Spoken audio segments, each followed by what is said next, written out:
It was an unremarkably chilly November evening when Elsie, Jenna, Tom, and I decided to spend the weekend at the Old Whitmore estate, a dilapidated mansion that belonged to Jenna's family on her mother's side. Standing isolated on the edge of Barrington Woods, it was the perfect setting for what Jenna described as a genuine experience, away from our usual city trappings. "Imagine the stories these walls could tell," Jenna said with a mischievous glint in her eye, swinging the heavy iron key around her finger. The mansion was as imposing as it was ancient, with ivy crawling up its stone walls, partly obscuring the faded grandeur of its once stately facade. As we hauled our bags inside, the wooden floorboards groaned underfoot, protesting the disturbance of their long-standing peace. That first night, we gathered around the fireplace in the grand living room.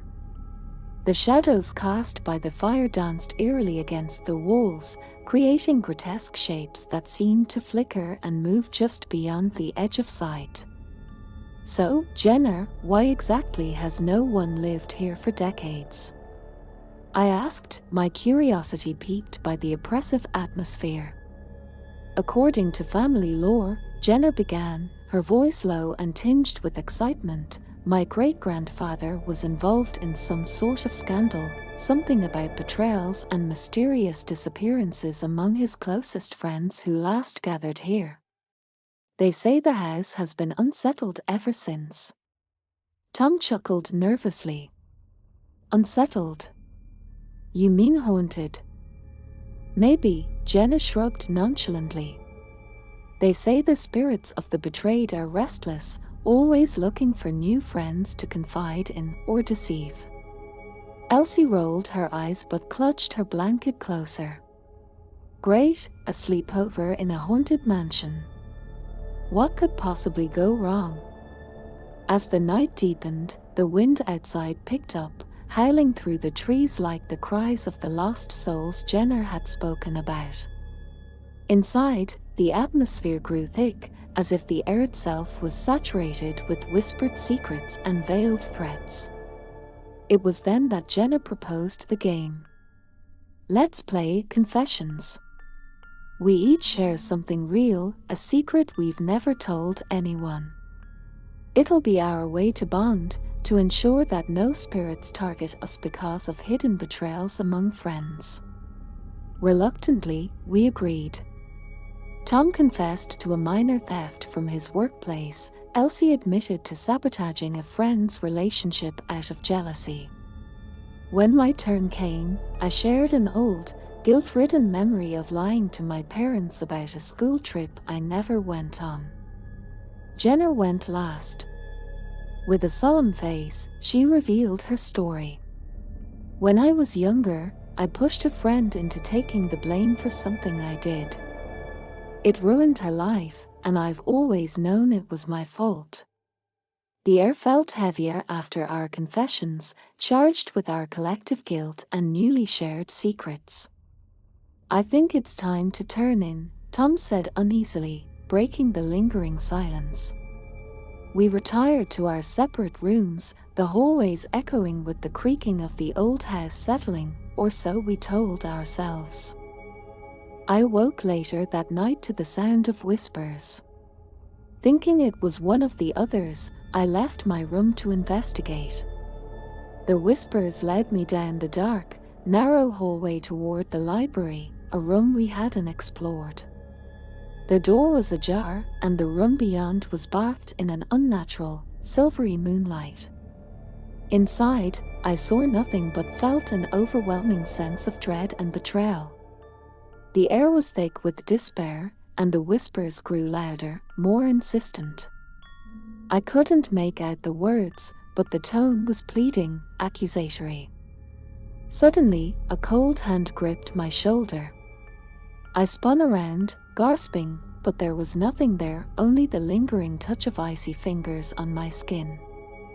I hurried back to my room, my heart pounding. The house felt alive, watching, listening to every creak of the floorboards under my feet. The next day, I tried to convince myself it had been a dream, but the sense of unease among us had grown palpably.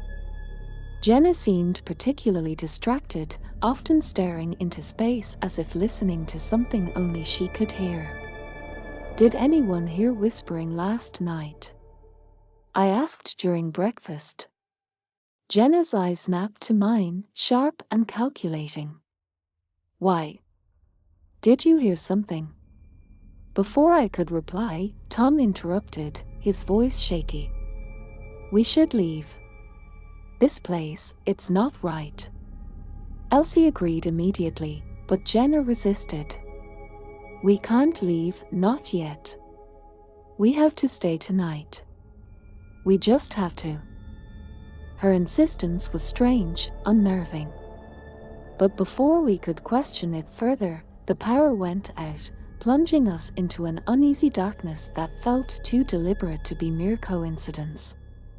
As the last rays of sunlight faded, the mansion seemed to inhale deeply, settling into a more sinister version of itself.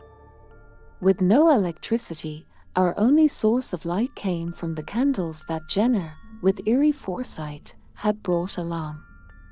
She distributed them with a calmness that contrasted sharply with the growing panic among the rest of us.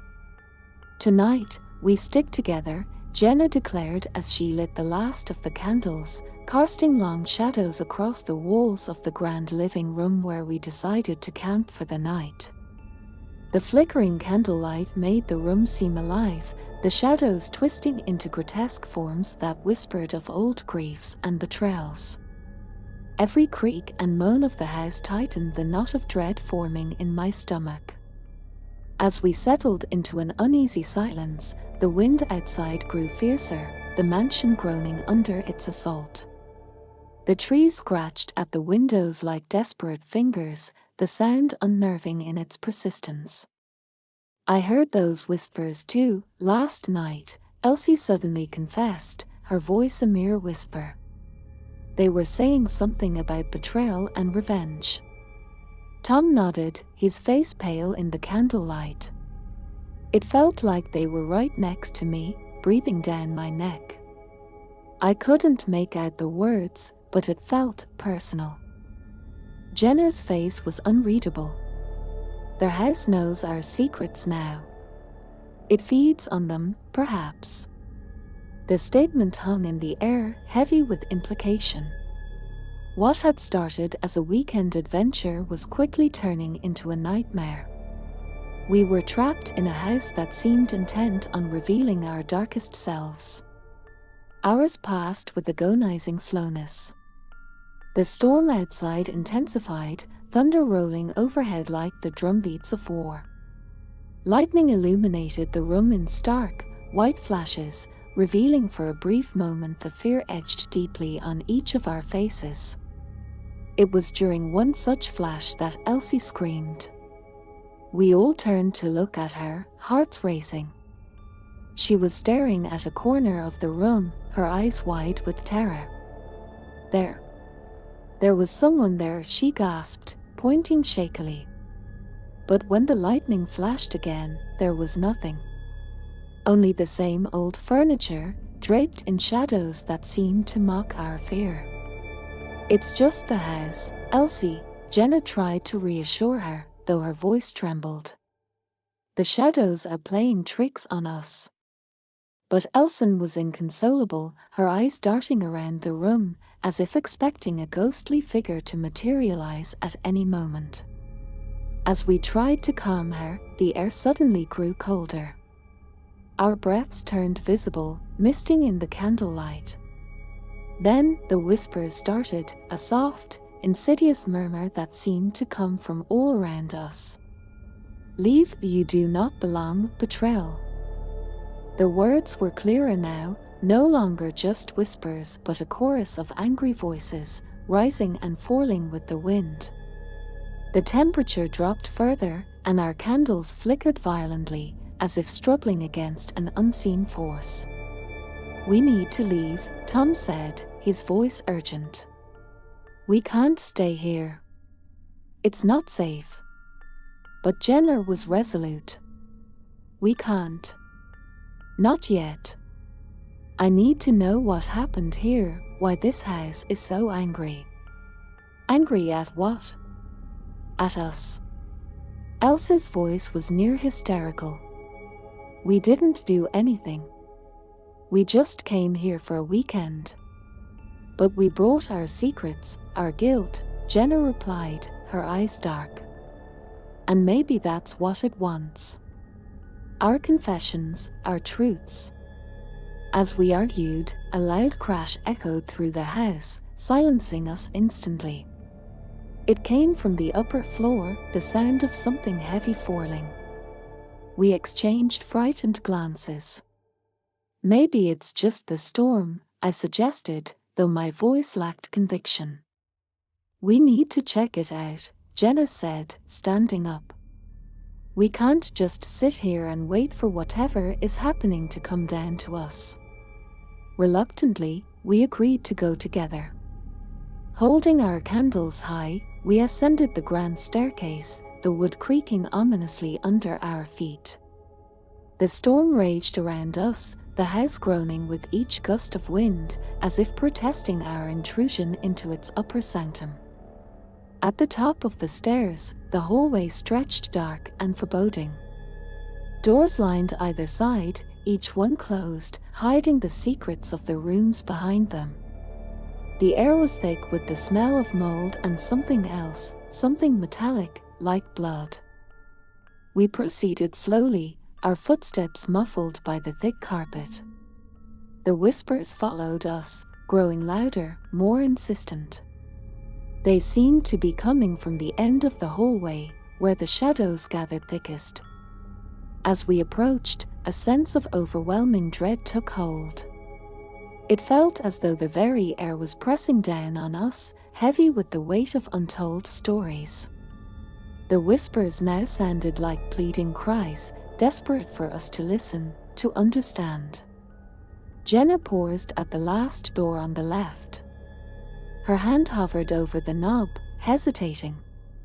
"This is it," she whispered, her voice barely audible over the storm. "This is where I heard them last night." With a collective breath, we braced ourselves, and Jenna turned the handle. The door creaked ominously as it swung open, revealing a room shrouded in darkness.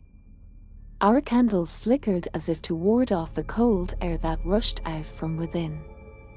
The room was dark, barely furnished except for a large, antique mirror that hung on the far wall. Its surface was dusty, but in the dim candlelight, it seemed to ripple, as though something moved beneath its surface. As we stepped into the room, the temperature dropped further. Our breaths were now visible, puffing out in frantic clouds. Jenna walked straight to the mirror, drawn to it inexplicably. The rest of us hung back, watching as she raised her candle, illuminating her face and the glassy surface. "There's something about this mirror," Jenna murmured, her eyes locked onto her reflection, or perhaps something beyond it. "It's not just reflecting. It's looking into us." We all moved closer, drawn by her words. In the flickering light, our reflections appeared distorted, twisted in expressions of fear and confusion. But behind our images, there seemed to be shadows moving, shapes that had no business being there. "Jenna, we should really go back," Tom urged, his voice tight with fear. But Jenna was unmovable, captivated by the mirror's eerie allure. "Look!" Elsie suddenly shrieked, pointing at the mirror. "There's someone else in there." We all stared, and for a moment, it did indeed seem like another figure stood with us in the reflection, a shadowy silhouette that mirrored our movements yet belonged to no one in the room. Its presence was ethereal, a ghostly imprint on the glass. Then, as quickly as it appeared, it vanished, leaving us staring at our own haunted reflections. The room felt charged, a static buzz filling the air, making the hair on our arms stand on end. "Something happened here," Jenna said, her voice barely a whisper. "Something terrible." We need to find out what it was. We need to know why this place is so filled with sorrow and anger. Reluctantly, we agreed to explore further. Their house seemed to resist us, each step harder than the last. The storm outside raged relentlessly, as if trying to drown out the whispers that now seemed to echo through every corner of the mansion. We left the room, moving down the hallway to the other doors.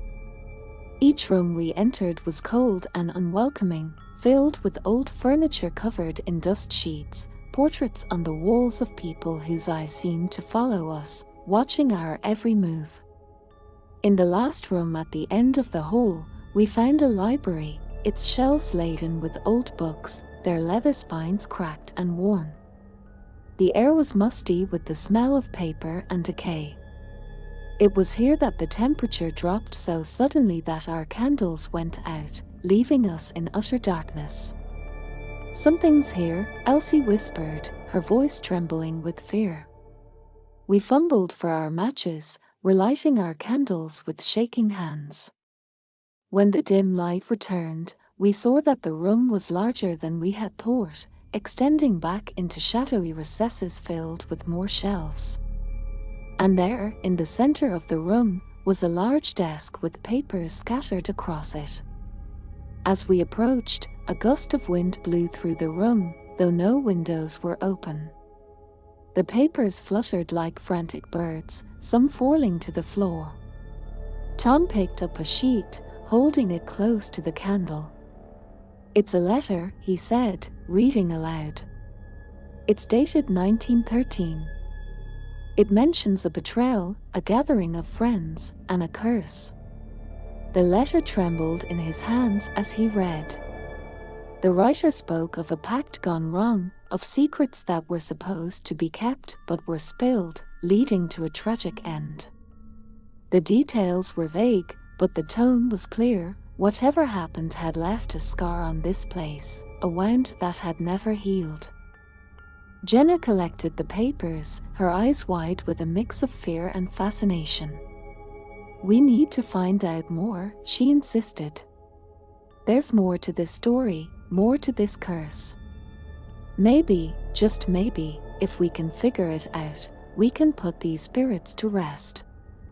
But as we stood there, surrounded by the whispering shadows, it was clear that the mansion had other plans. The air thickened with an almost palpable sense of anticipation, as if the house itself were waiting to see what we would do next. As we delved deeper into the scattered documents, we pieced together fragments of the mansion's dark history. Letters exchanged between former inhabitants hinted at deep-seated mistrust and deceit among a close circle of friends, culminating in a fateful night where everything fell apart. Whispers of poison, a duel, and a hidden will added layers to the tale, each piece more sinister than the last. Our candlelight cast long shadows as we moved from the desk to explore the rest of the library. Along the walls, framed photographs and more letters detailed the lives of those who had dwelled within these walls, lives marked by sudden misfortune and unexplained demise. The faces in the photographs stared back at us with somber, accusing eyes, as if resentful of our intrusion into their eternal grief. Tom, who had been quiet for a while, suddenly gasped, drawing our attention to a hidden panel he had discovered behind one of the bookshelves. With a collective effort, we slid it open, revealing a narrow, dust-choked passage that spiraled downward into darkness. "Should we see where it leads?" Tom asked, his voice echoing slightly in the confined space. Jenna nodded, her determination unwavering.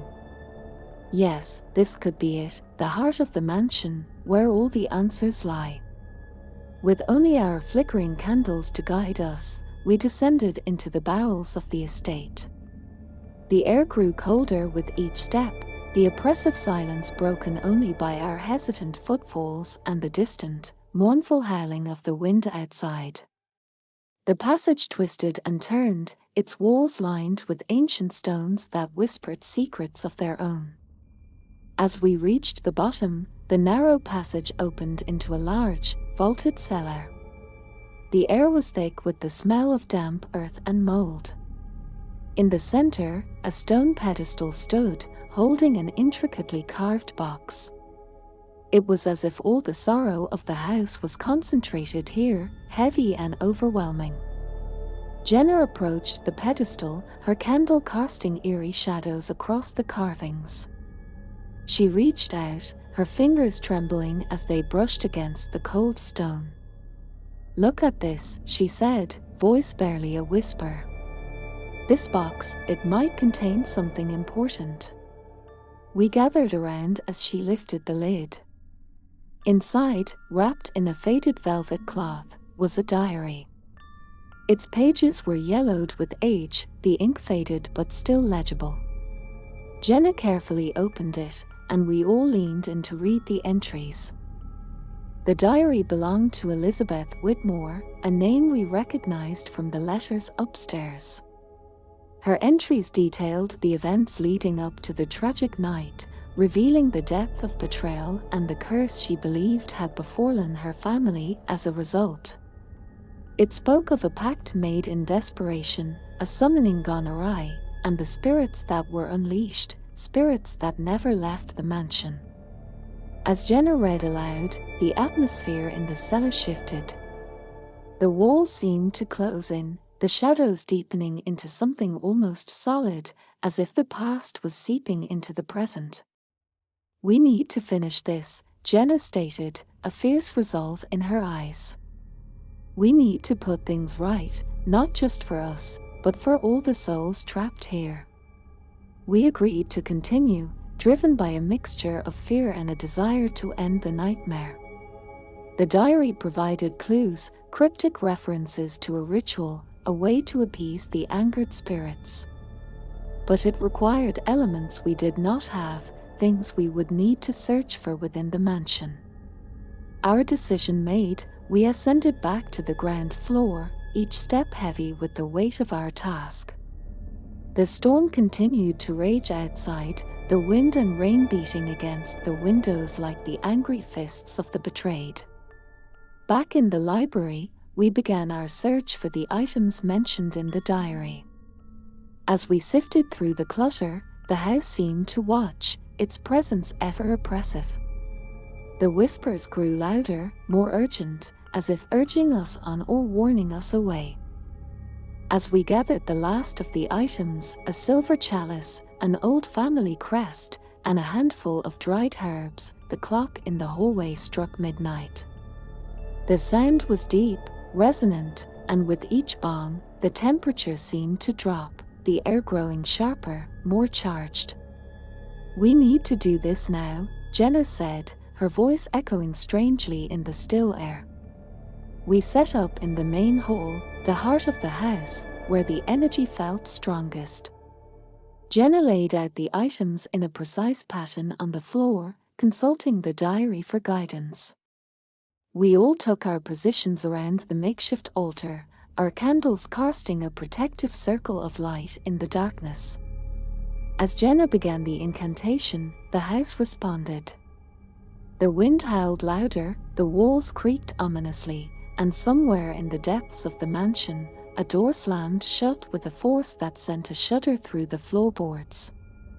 Each word Jenna spoke seemed to draw a response from the house, as if the very fabric of the building was reacting to the ritual, either in anger or in agony. The candles around us flickered wildly, despite the absence of any breeze in the hall, casting erratic shadows against the walls. These shadows seemed to twist and writhe with a life of their own, stretching out towards the circle as if trying to breach the barrier of light. Tom, standing to my left, murmured a prayer under his breath, his face pale and drawn in the candlelight. Elsie, on my right, clutched her candle tightly, her eyes wide with fear as she watched the shadows dance.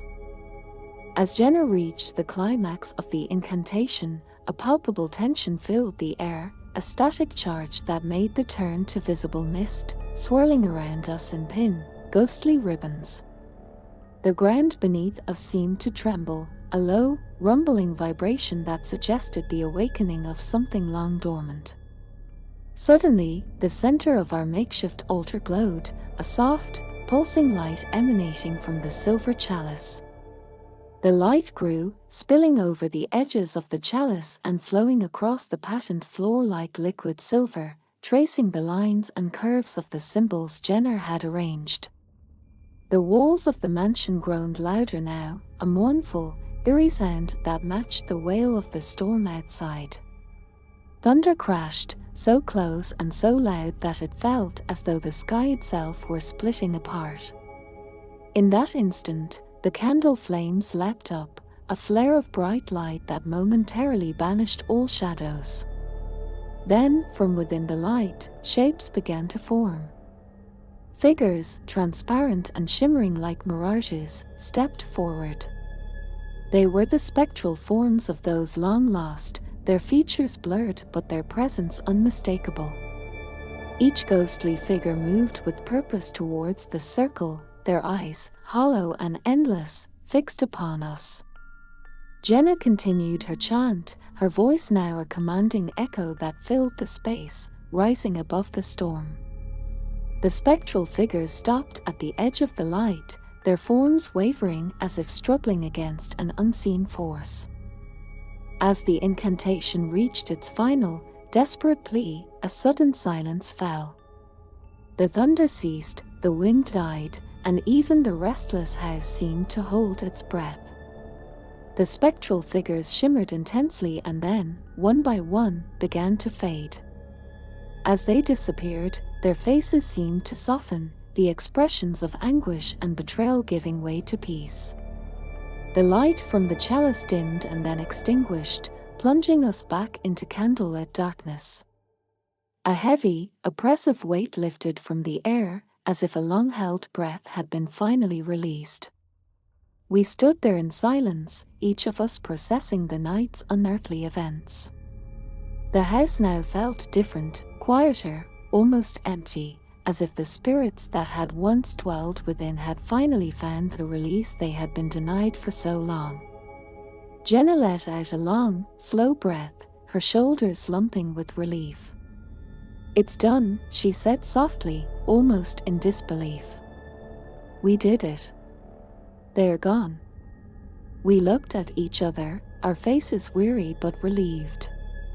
The bond of having shared this supernatural ordeal was palpable among us, a silent acknowledgement that what had transpired this night would forever be a part of us. As dawn approached, the first light of morning crept through the windows, casting gentle rays across the floor. The storm had passed, and in its wake, a profound calm had settled over the Whitmore estate. We gathered our belongings, our movements slow, the exhaustion of the night weighing down on us. As we left the mansion, a final glance back revealed nothing of the horror we had encountered, only an old house, silent and still, basking in the new day's light. Outside, the fresh morning air was invigorating, filled with the promise of a new beginning. We walked away from the mansion, the events of the night behind us but never truly to be forgotten. As we reached the boundary of the estate, a look back revealed the mansion standing solemn and serene against the morning sky, its windows catching the light, no longer watching but perhaps, at last, resting. The journey back to our normal lives awaited, but we knew that after this night, nothing would ever be quite the same again. As we drove away from the Whitmore estate, the silence in the car was thick, each of us lost in our own thoughts. The rising sun cast long shadows over the road, a reminder that while daylight could chase away the darkness, it couldn't erase the events that had unfolded through the night. The quiet was eventually broken by Tom, who let out a long sigh. "I can't believe it's over," he said, a trace of disbelief in his voice. "Do you think it really worked? Are they really at peace now?" Jenna, who had driven us into this nightmare, now seemed contemplative, her eyes fixed on the winding road. "I think so," she replied quietly. The air felt different as we left. Lighter. Whatever we did last night, I think it gave them what they needed to move on. Elsie, who had been the most reluctant among us, shuddered. "I just want to forget all about this." I felt eyes on me the whole time we were there, even as we left. It's like they were watching us go. The conversation dwindled as we neared the city, the familiar sights bringing a semblance of normalcy back into our lives. But as we approached Jenna's apartment to drop her off, a sudden chill filled the car. It was a sharp, piercing cold that made us gasp in unison. Did anyone else feel that? Elsie asked, wrapping her arms around herself. Before anyone could answer, Jenna's phone rang. The sound cut sharply through the cold, startling us. She answered it, her brow furrowing as she listened. The color drained from her face as she spoke, her voice barely a whisper. "Yes, I understand. We'll be careful." Hanging up, she turned to us, her expression grave. "That was my mom. She went to the estate this morning, just to check on things. She said the front door was wide open, and inside, it was like nothing had changed. The dust was undisturbed, the air stale as if no one had entered for decades." The implications of her words hung heavy in the air. Had our actions been merely a part of the mansion's deceit? Was the peace we thought we had achieved just another layer of the house's haunting? "We need to go back," Jenna stated, determination lacing her tone. "We need to know for sure. We can't leave things like this." The car turned silent again as we considered the possibility of returning to that place. The thought was daunting, but the unfinished feeling that clung to us was worse. We agreed to return the next day, and with more knowledge and a resolve to end things, once and for all. As we approached the estate the following morning, the weather took a turn, mirroring our apprehension. A dense fog had settled over the area, enveloping the mansion in an eerie embrace. As we stepped into the mansion, the familiar sense of dread greeted us. But this time, we were prepared. We moved through the rooms with purpose, retracing our steps from the night before. Everything was as we left it, yet everything felt different. The air was colder, heavier, as if it was trying to push us back. Reaching the main hall, we set up the ritual once more. Jenna began the incantation, her voice stronger, more confident. As she spoke, the air around us began to shimmer, the cold biting deeper into our bones. Then, without warning, a wind tore through the hall, extinguishing our candles and plunging us into darkness. We heard a whisper, louder than before, filled with pain and anger. But amidst the tumultuous voices, a clear, piercing cry cut through, "Thank you." It was a voice full of sorrow, but also relief.